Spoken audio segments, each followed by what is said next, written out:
In the middle of the Pacific, the world's most advanced warship sat motionless on the water. 3 days ago, the engine sounds had stopped.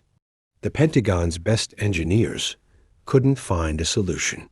As Chinese warships approached, a woman stepping off a helicopter would change everything. Welcome to the Human Stories. In today's video, we're going to tell you about a woman nobody knows about. A woman whose identity is classified even in CIA files. From which city are you watching this video? Let us know in the comments. If you enjoy stories about these kinds of silent heroes, don't forget to subscribe and turn on notifications. The USS Prometheus was America's newest supercarrier. She had been sent to make a show of force during a period of rising tensions in the South China Sea. But her revolutionary propulsion system had failed catastrophically during high-alert operations.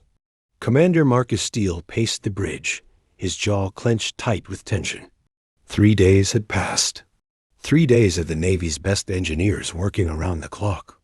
3 days of defense contractors flying in their top specialists. The Pentagon demanded hourly reports. "Commander, there's nothing," said Lieutenant Sarah Martinez, her voice trembling from lack of sleep. Chief Engineer Rodriguez says they've tried everything, short of divine intervention. Steele stopped at the window, looking out at the support vessels, surrounding them like anxious nurses, attending a fallen giant, though not yet visible on the horizon. Satellite intelligence confirmed Chinese ships were approaching, staying just outside the perimeter that would constitute a provocation. "We need options, Lieutenant," Steele said.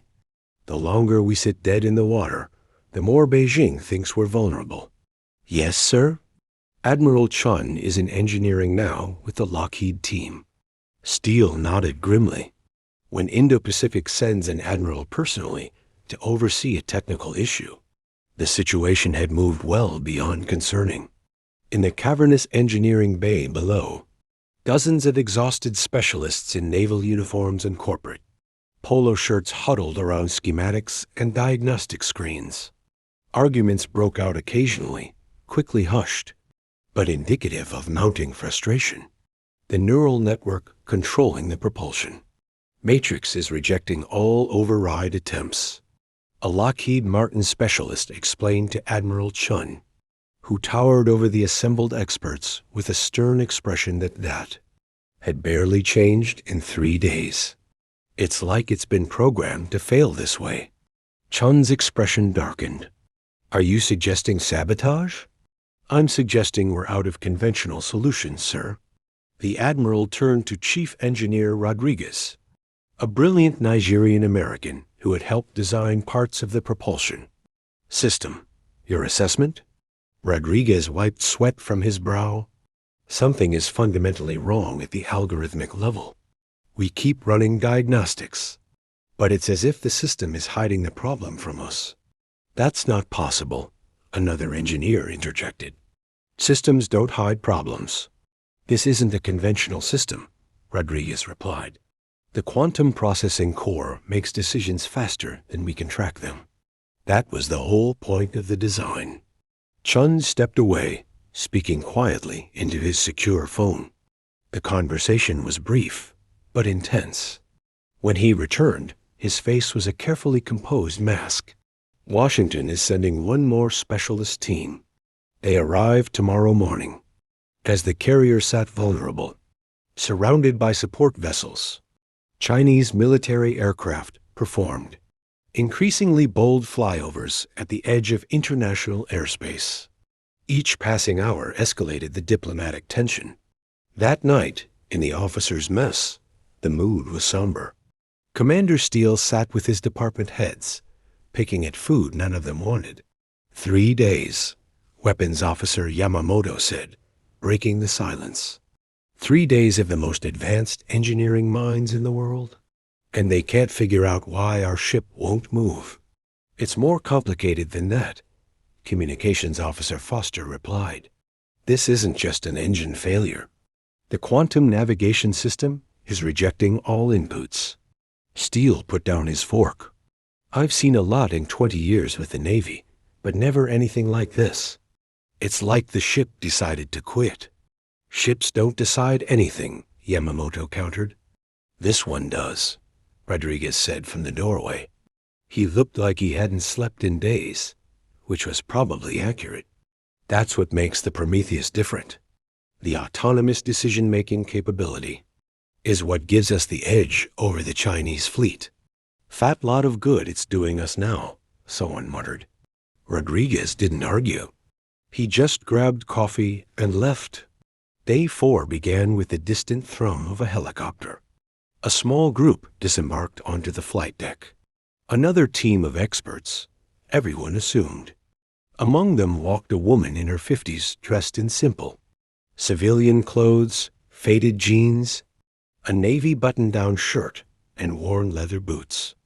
Her silver-streaked auburn hair was pulled back in a practical bun. She carried only a worn leather messenger bag. Lieutenant Commander Morrison met the new arrivals. He barely glanced at the woman, focusing instead on the uniformed officers accompanying her. The Pentagon sent more help? He asked. A stone-faced naval intelligence officer handed him a tablet. These clearances come directly from the Joint Chiefs Commander.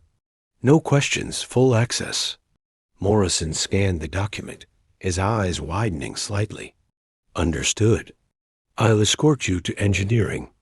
The woman, Sarah Blackwood, according to the document, followed silently, observing everything with piercing gray eyes.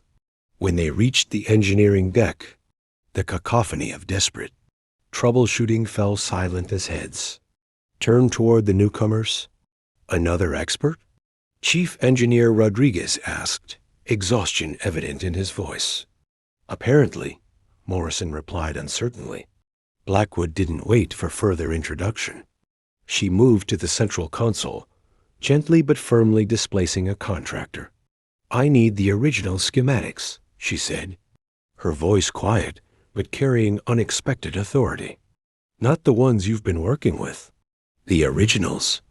Ma'am, these are the originals, protested a defense contractor. A flicker of something, amusement perhaps, crossed her face. No, they're not. Admiral Chun stepped forward. And you are someone who can help? If you let me, she answered simply, already tapping at the console. Chief Rodriguez exchanged glances with the Admiral, who gave a subtle nod. Give her whatever she needs, Chun ordered, then lowered his voice to Morrison. And watch her closely. As the engineering team reluctantly made space for her, a silver-haired Master Chief in the back of the room stared at Blackwood, his face suddenly ashen. Recognition dawned in his eyes, followed by something else, respect tinged with fear. Master Chief Hartwell, Morrison said, noticing the man's reaction. Is everything all right? Hartwell straightened, his weathered face returning to professional neutrality. Yes, sir. Just surprised to see a civilian consultant given this level of access. Morrison studied him for a moment longer, but didn't press the issue. The Joint Chiefs seem to think she's worth it. Blackwood worked methodically, speaking only to request specific information or access to secured systems. When Rodriguez attempted to explain their troubleshooting process so far, she listened politely, but with the air of someone hearing a child describe how to ride a bicycle. You're focusing on system responses, she finally said. I need to see the core algorithm architecture. That's classified beyond even Admiral Chin's clearance. Rodriguez explained. Blackwood didn't look up from her screen. Check my authorization again. Rodriguez did, and his expression changed from skepticism to confusion. How do you have Omega-level clearance? She didn't answer, simply waited until he reluctantly entered his authentication. Codes to unlock the most protected layers of the ship's operating system. Hours passed. The engineering team continued their work around her, but with decreasing confidence and increasing curiosity about the quiet woman, who seemed to understand systems they had spent years designing. By evening, Commander Steele received the latest update from Morrison. Nothing new to report, sir. The civilian woman is still working, but hasn't shared any findings. Who is she? Morrison shook his head. Her credentials check out, but there's something odd.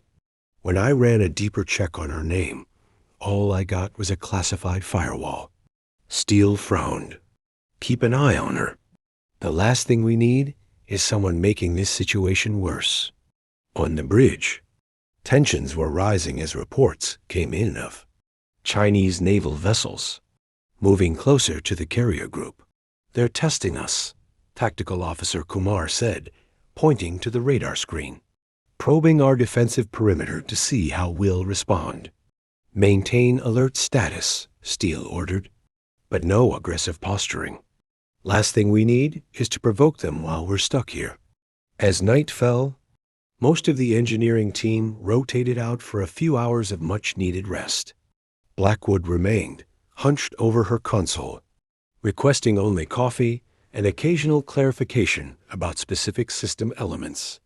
Near midnight, Master Chief Hartwell returned to engineering with 2 cups of coffee. He placed one silently next to Blackwood, then stood watching her work. After several minutes of silence, she spoke without looking up. It's been a long time, Master Chief. You remember me? I remember everyone on the Thresher too. Hartwell's voice dropped to a whisper. No one's supposed to know that name. And yet, here we are. She finally looked up at him, her eyes tired but alert. You're a long way from the Bering Sea. So are you. Never thought I'd see you again after what happened. I'm surprised they let you stay in service after that mission. They didn't have much choice after you made sure. There were survivors to ask questions. He hesitated. The others who know what really happened. They've all been transferred to different commands, retired or promoted to positions where they won't talk. And you? I keep my head down and do my job, but I never forgot what you did. He glanced around the engineering bay. Does anyone here know who you really are? She shook her head slightly. And they don't need to. When I'm done, I'll leave just like before. You saved 118 lives that day, mine included. You deserve recognition. For the first time, a genuine smile touched her lips. Since when do people like us get what we deserve, Chief? The conversation ended as Lieutenant Commander Morrison returned, watching them with poorly concealed suspicion. Finding everything you need? He asked Blackwood. Not yet, but I'm getting closer. She turned back to her screen, effectively dismissing him. By morning, Blackwood had separated herself from the main engineering team, working in a sectioned-off area near the main propulsion control systems. She had requested and received permission to disconnect several monitoring systems, claiming they were creating interference. Admiral Chun was growing impatient. Commander, it's been nearly 24 hours since she arrived. We need results, not mysterious tinkering. I understand, Admiral, but her clearance comes from above both our pay grades. Clearance doesn't equal competence. For all we know, she's making things worse. A conversation was interrupted by Chief Rodriguez. Sir, you need to see this. On his tablet was a diagnostic readout, unlike anything they'd seen before. She's accessing core programming modules that even I didn't know existed. Is that a security concern? Chun demanded. I'm not sure, Rodriguez admitted. It's like discovering rooms in your house you didn't know were there. Commander Steele made a decision. I want to speak with her directly. When they reached Blackwood's workstation, she was deep in concentration, lines of code scrolling rapidly across multiple screens. Ms. Blackwood, Steele began. We need an update on your progress. Working, she replied without looking up. That's not good enough. This carrier is my responsibility, and I need to know what you're doing to my ship. That got her attention. She turned, studying Steele with those piercing gray eyes. Your ship is being held hostage by its own programming, Commander. I'm trying to find the trigger mechanism. Explain. She gestured to the screen. Your propulsion system didn't fail. It was deactivated by a dormant algorithm that's been waiting for specific conditions to trigger it. Are you saying we were sabotaged? Admiral Chun interjected. In a manner of speaking, but not in the way you're thinking. She turned back to her work. Give me a few more hours. Either I'll solve it, or I won't. Watching over my shoulder won't make it happen faster. 18 hours later, the ship remained dead in the water. Most of the engineering team had been dismissed by Blackwood, who worked alone in a sectioned-off area of the propulsion control room. Commander Steele entered, coffee in hand, looking haggard. Any progress? Admiral Chun shook his head. Nothing visible. She hasn't spoken more than 10 words since yesterday. Who is she? Steele asked. Every time I ask, I get told it's classified. Because it is, came a voice from behind them. The silver-haired Master Chief Hartwell stepped forward. Sir, may I speak with you privately? Steele glanced at Chun, who nodded. Make it quick, Chief. In a quiet corridor away from the bustling command center, Hartwell glanced around before speaking. I served on the USS Thresher II in '04, sir. Experimental stealth submarine. We were running silent under the bearing. See when our reactor experienced a catastrophic failure. Steele frowned. I never heard about any Thresher II. That's because officially it never existed, Hartwell explained. We were 400 meters down when the cooling systems failed. No communications, no way to surface, and 6 hours of emergency oxygen. What happened? A civilian specialist was aboard. She walked into the reactor room without protective gear, diagnosed the problem in minutes, and jury-rigged a solution that saved 118 sailors. That specialist is the woman down there now. Hartwell hesitated. She designed the reactor, not just components, the entire system. When it failed, the Navy engineers couldn't solve it. They said we were all dead men. She proved them wrong. Who is she, Chief? Her name was redacted from our mission reports. We were told never to speak of her. All I know is that she designed systems so advanced that most of the Navy's current tech is still catching up to her work from 20 years ago. As if on cue, the lights flickered throughout the ship. Moments later, a deep vibration began to build from below. What the hell was that? Steele demanded. Before Hartwell could answer, the ship-wide communication system crackled. Bridge. This is engineering. Something's happening with the propulsion systems. Steele and Hartwell ran back toward the engineering section, joined by Admiral Chun from the command center. As they rushed through the corridors, they could feel the subtle change in the massive vessel, like a sleeping giant stirring. In the engine room, Blackwood stood before an open panel, her hands steady as she manipulated components no one else recognized. Her face showed no triumph, no satisfaction, just focused determination. Admiral, Chief Rodriguez's voice came over the intercom. The propulsion system is coming online. The engineering team had gathered around various monitoring stations, watching in disbelief as systems that had been completely unresponsive for days began to initialize. How is this possible? One of the Lockheed contractors demanded. We tried every restart protocol in existence. Rodriguez shook his head, staring at the readouts. She's not restarting it. She's rebuilding it from the core architecture. When Chun and Steele rushed into engineering, they found Blackwood methodically closing panels and returning tools to her bag. It's fixed, she said simply. The room erupted in questions, but Admiral Chun silenced everyone with a raised hand. What was the problem? He demanded. She looked at him with those piercing gray eyes.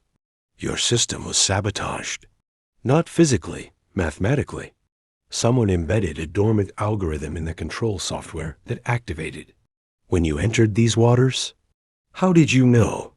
Because I designed the original system, she interrupted. What you're using now is my work, just modified. I recognize the signature.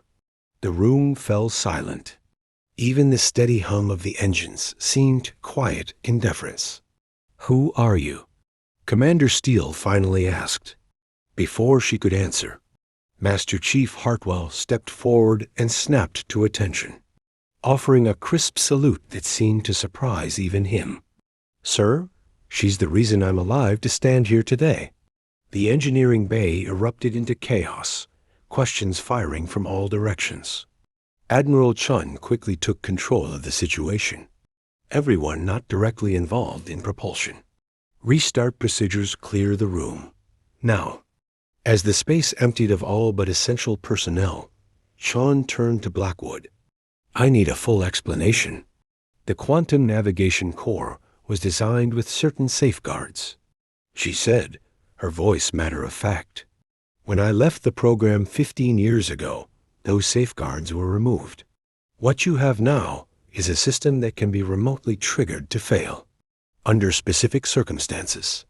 Are you saying someone in our own government did this? Steele asked incredulously. I'm saying the system was designed to include fail-safes that would prevent it from being used in ways I did not approve of. She corrected. When I refused to remove those fail-safes, I was removed from the program instead. So when we entered these coordinates, Rodriguez said slowly, we triggered a dormant protocol, one that was supposed to be impossible to bypass, Blackwood confirmed. Except by me. This is beyond concerning, Admiral Chun said. If what you're saying is true, every carrier in the fleet with this propulsion system could be vulnerable. They are, she said simply. But I've uploaded a patch that should prevent this particular trigger from activating again. Steele studied her face. Why would you build in these fail-safes in the first place? For the first time, Blackwood looked uncomfortable. Because I saw how the technology was being weaponized. The original design was meant for deep space exploration, not military applications. When the project shifted, I built in safeguards to prevent certain uses. That sounds like treason, Admiral Chun said coldly. That sounds like conscience, Hartwell countered, surprising everyone. The tension in the room was palpable. Finally, Blackwood broke the silence.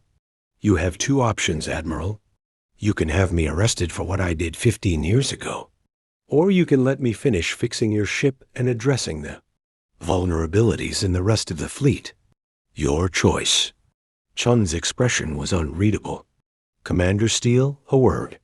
The two officers stepped aside, speaking in hushed tones while Chief Rodriguez continued monitoring the propulsion restart sequence. Can we trust her? Steele asked quietly. Do we have a choice? Chun countered. If what she says is true, the entire carrier group could be compromised. And if she's lying, then why fix the Prometheus at all?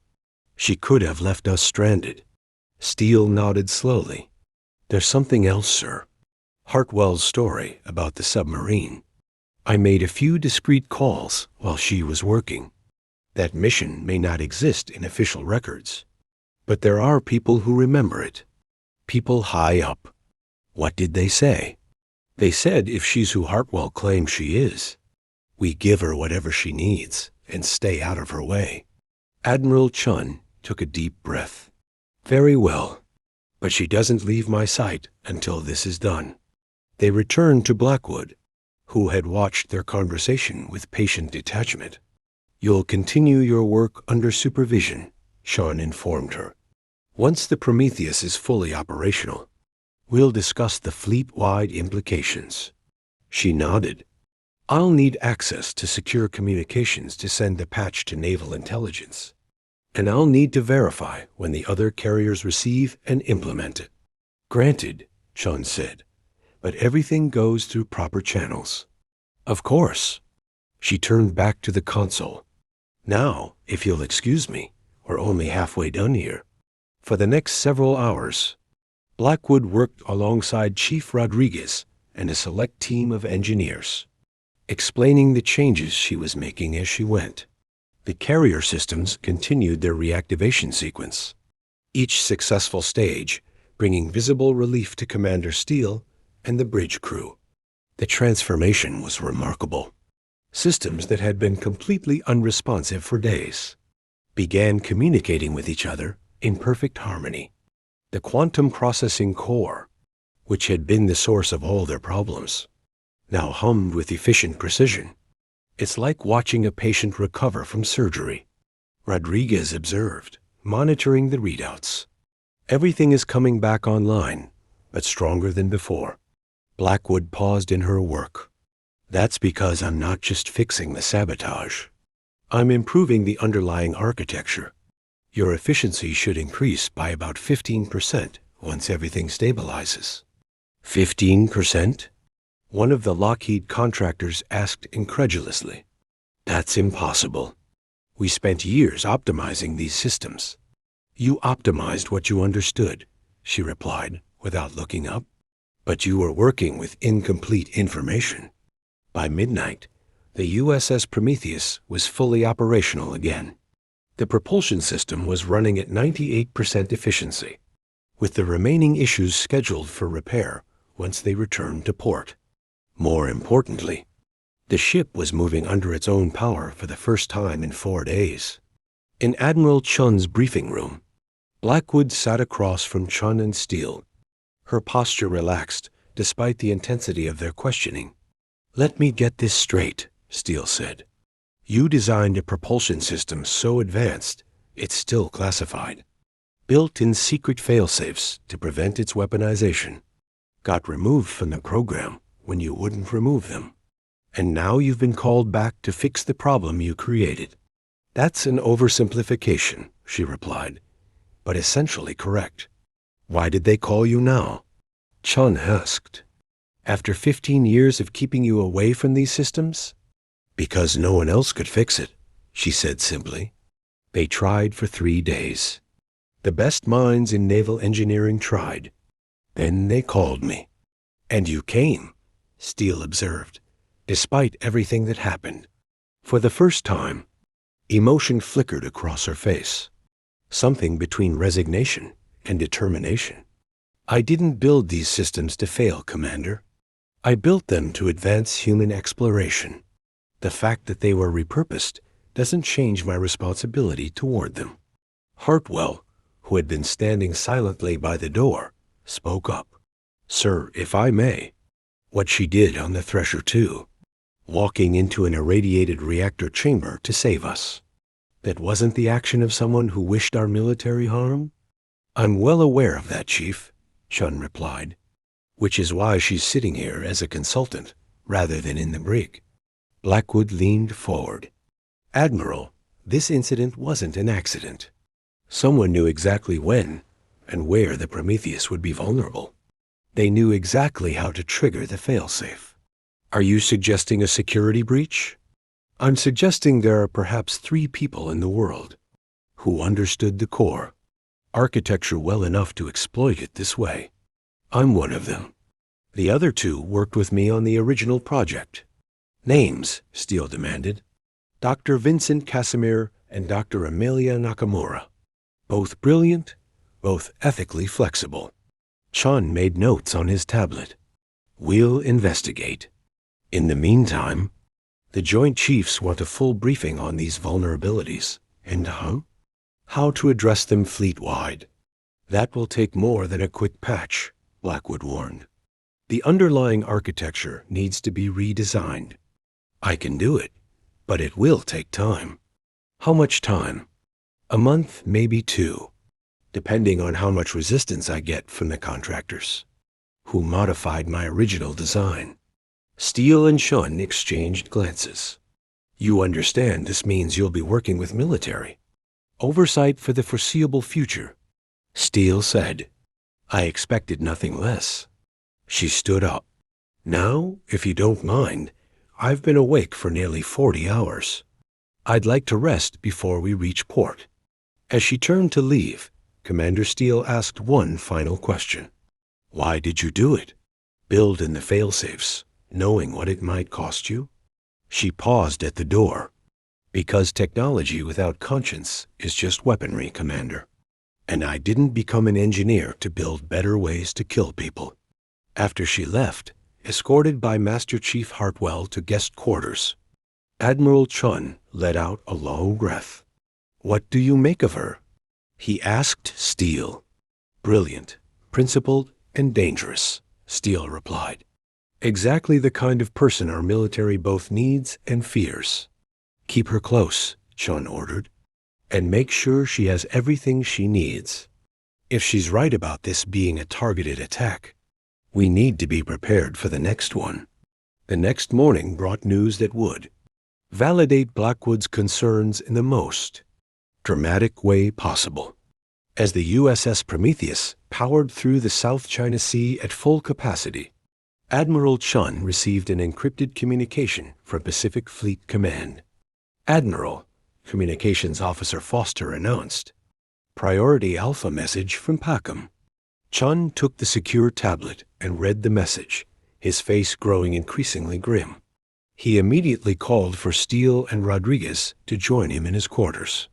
Gentlemen, Chun began without preamble, we have a problem.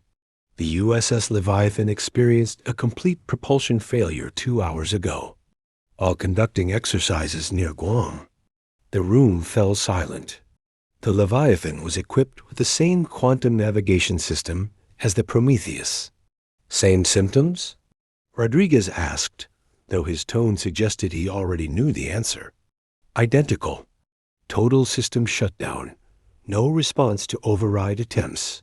They've been dead in the water for... Chun checked his watch. 137 minutes. Steele felt his stomach drop. If this is coordinated... It is, Chun confirmed. Intelligence reports suggest unusual communications. Traffic from a facility in Myanmar, just hours before both incidents. We're looking at a deliberate, sophisticated attack on our carrier capability. Rodriguez was already pulling up schematics on his tablet. Sir, if someone can trigger these failures remotely, they could theoretically disable our entire carrier fleet. Which is why, Chun said, Ms. Blackwood's expertise has suddenly become a matter of national security. Foster, get her up here immediately. When Blackwood arrived at the briefing room 10 minutes later, she looked rested despite the early hour.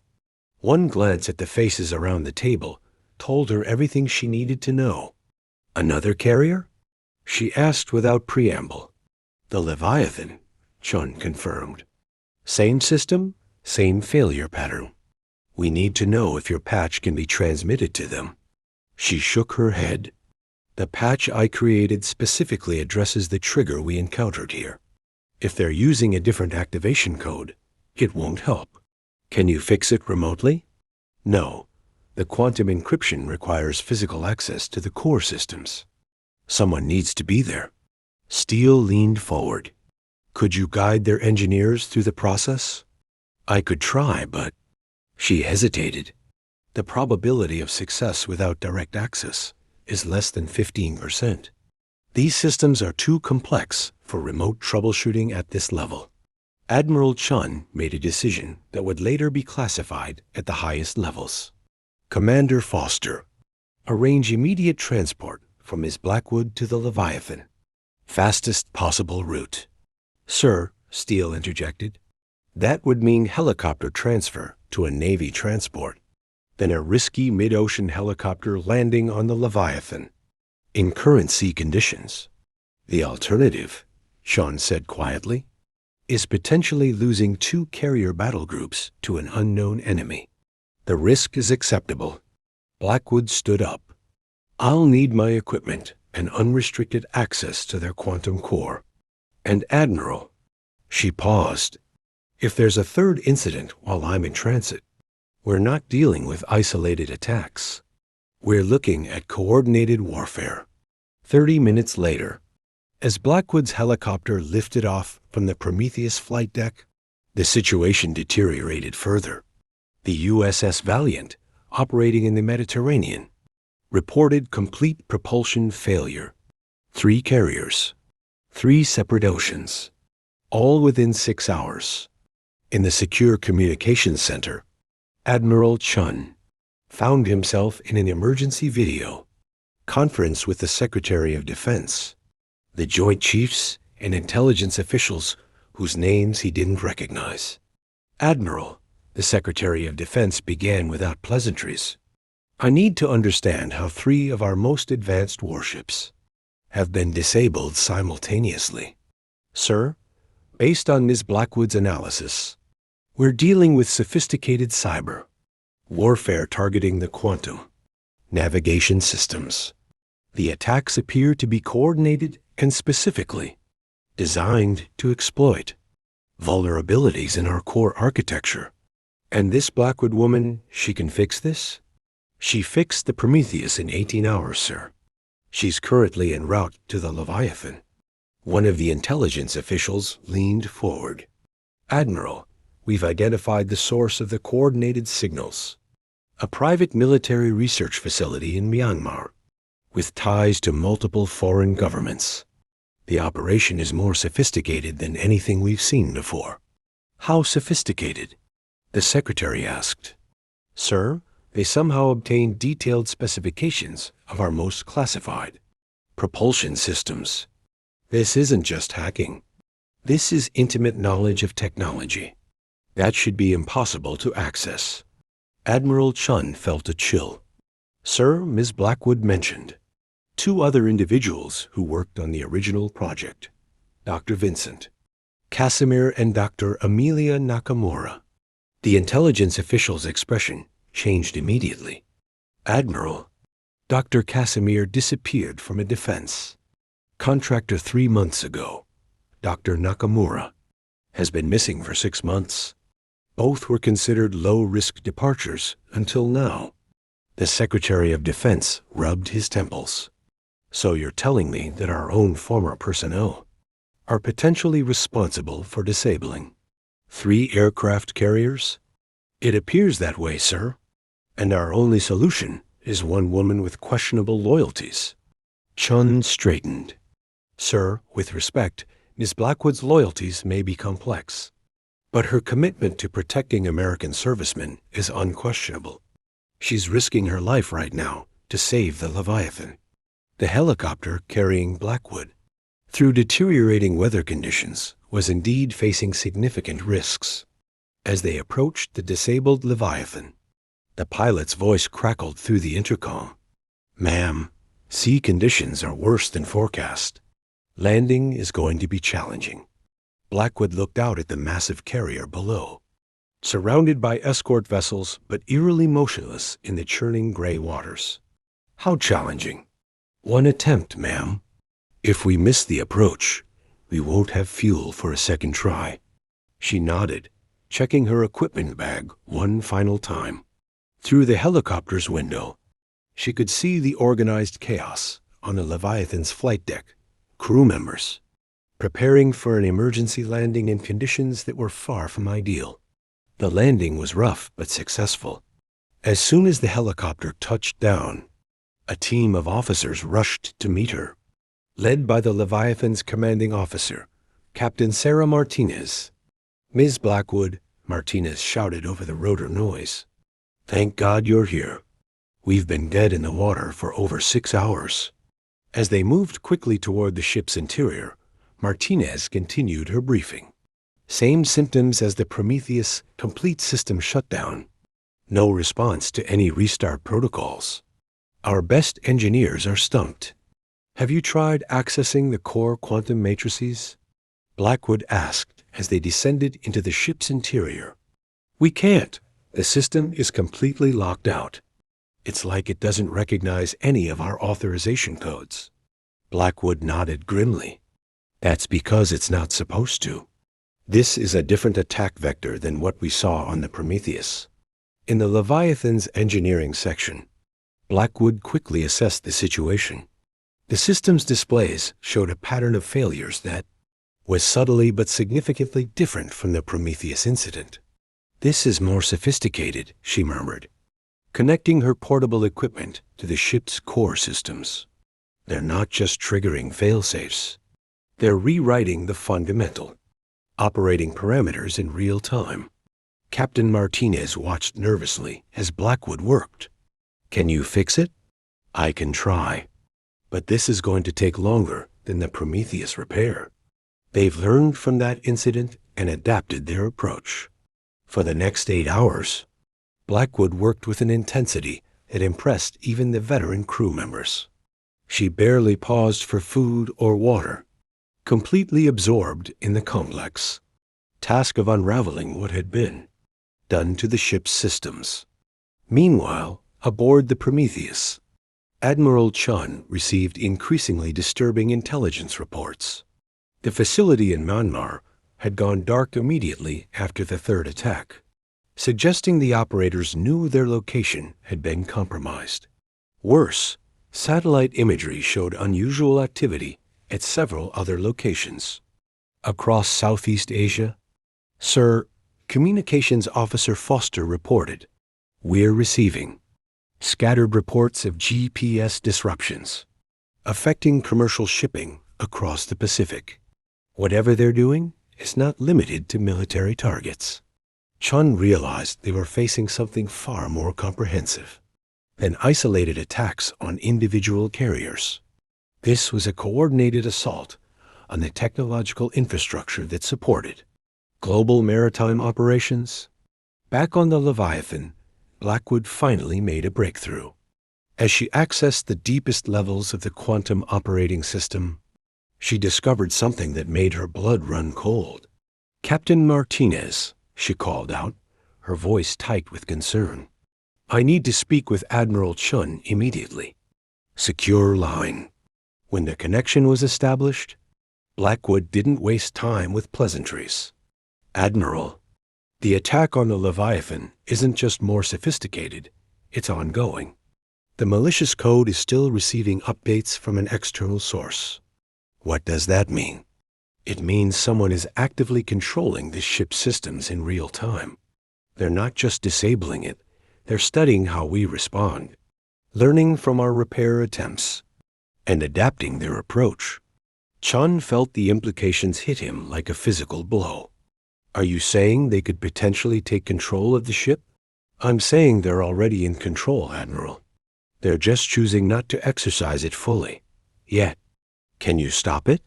"I can sever the connection, but that might trigger additional failsafes. I need to trace the signal back to its source first."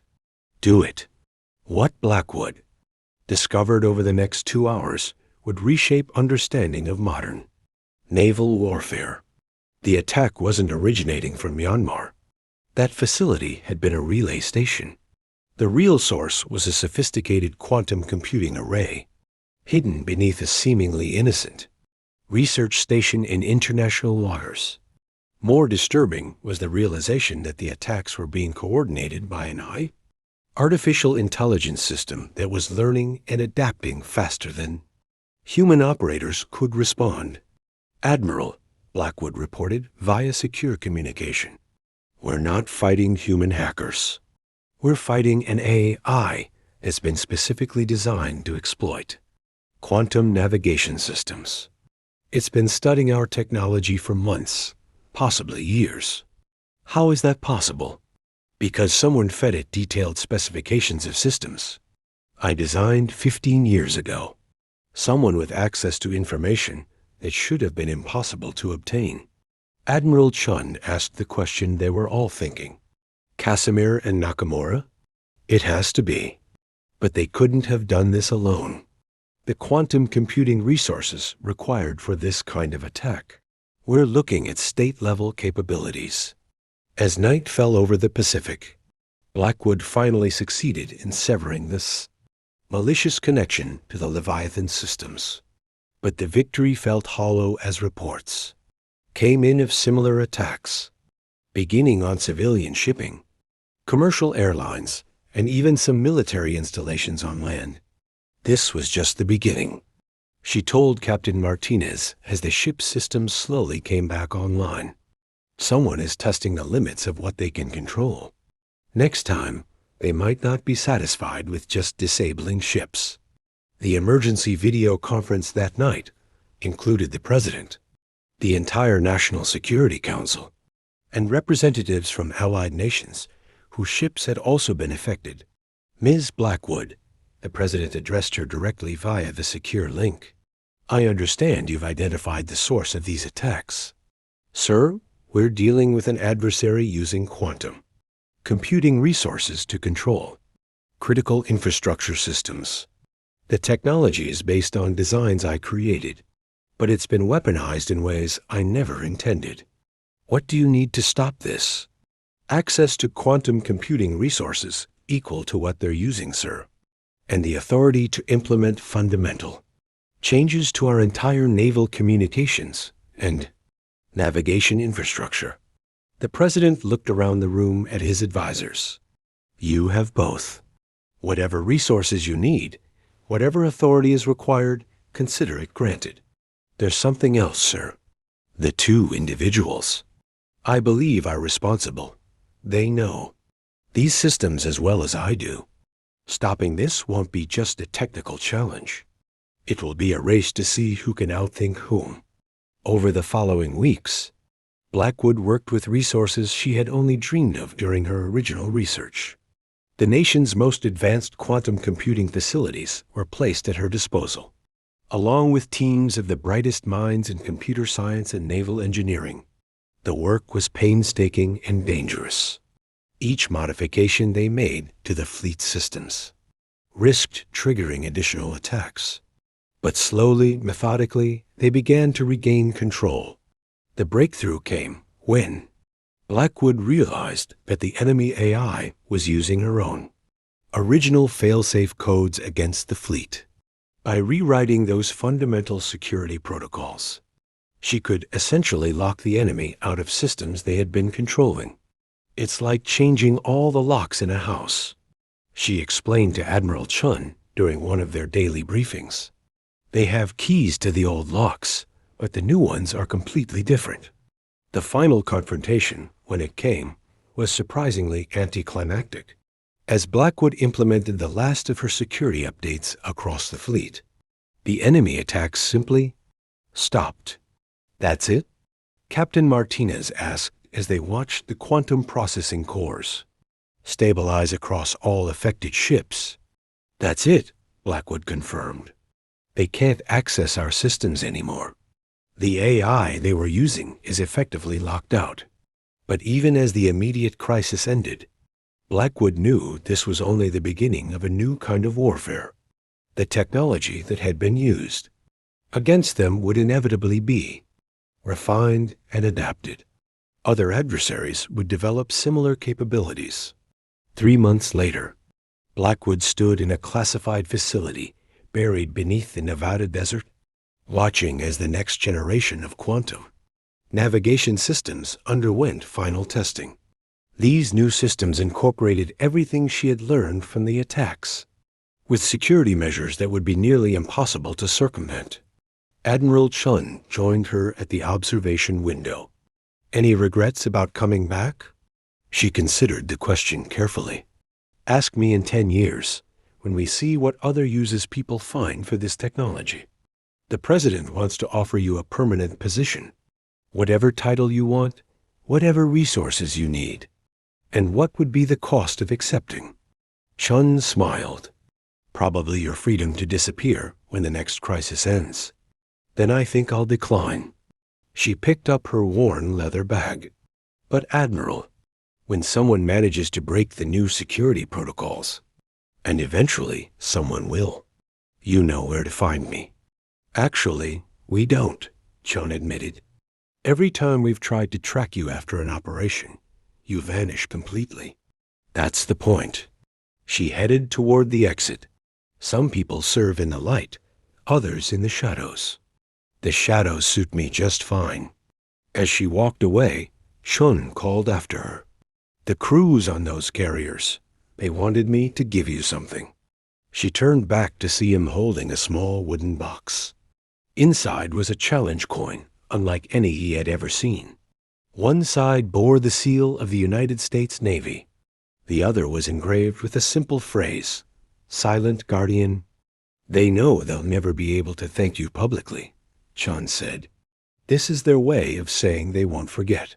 For a moment, her carefully maintained composure cracked. Then she nodded once, closed the box, and slipped it into her jacket pocket. Tell them it was an honor to serve with them. And then, as she had done so many times before, Sarah Blackwood walked out into the desert sunset and disappeared, leaving behind only the ships that sailed safely because of her sacrifice, the sailors who lived because of her courage, and the quiet knowledge that somewhere in the shadows she would be watching, ready to answer the call when technology threatened to overwhelm conscience once again.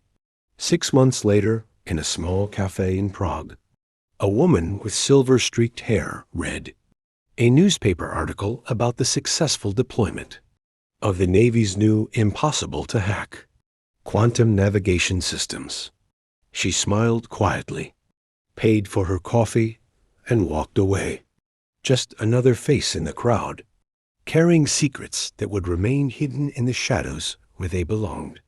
But on her jacket lapel, barely visible beneath her worn leather coat, was a small pin, a silver trident piercing a skull, the kind of ink no one outside those ops would ever have or dare to wear, the kind that marked her as one of the few, the silent, the guardians who never asked for recognition, only for the chance to serve when their country needed them most.